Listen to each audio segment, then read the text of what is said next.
Hi, I'm Denasia Bellamy, and I'm joined with Angelina Houston, who will be presenting the second half of this presentation. We are in the biology program at University of West Georgia, examining the relationship between wild pigs and animal species richness.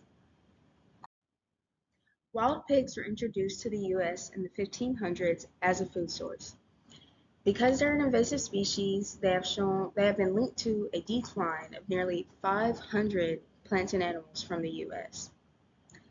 Their activities such as foraging have caused soil disturbances, which lead to poor plant regeneration and habitat damage. They have also been known to act as vectors for disease transmission, which both affect wildlife and livestock. This effect is important because we have suffered an economic loss of $3.4 billion due to the agricultural health and environmental damage.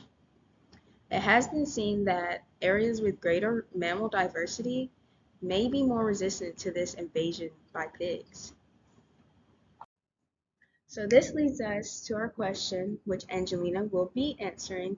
How does animal species richness vary at different camera sites in the presence or absence of wild pigs? So to answer our questions, we took data from Snapshot USA's database from 2019 to 2023, which included 51 camera trap arrays that had at least one wild pig detection. So after we got these arrays, we calculated the percentage of deployments at each array that had wild pig detections. We then calculated the species richness for deployments with pigs and deployments without pigs, and we averaged these. This was excluding humans, domestic animals, and non-animal detections. So this image is showing just across the US in orange are these 51 camera arrays that did have at least one pig detection. So this graph is illustrating the calculation of the percentage of deployments with pigs at each of these camera arrays listed on the x-axis. So it is in order of least to greatest, just for simplification of viewing.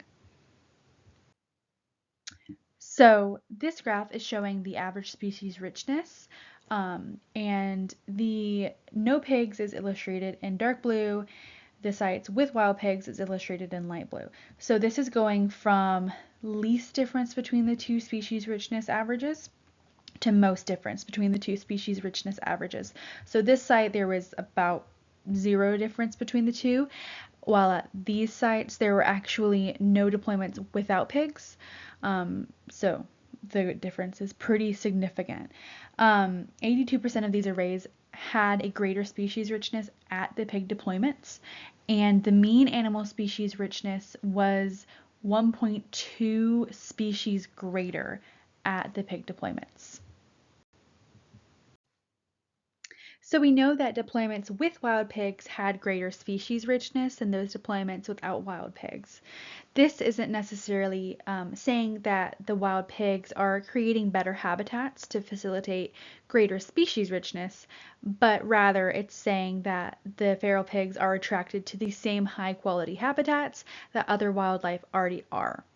This could pose a larger threat to habitats that are crucial for native species.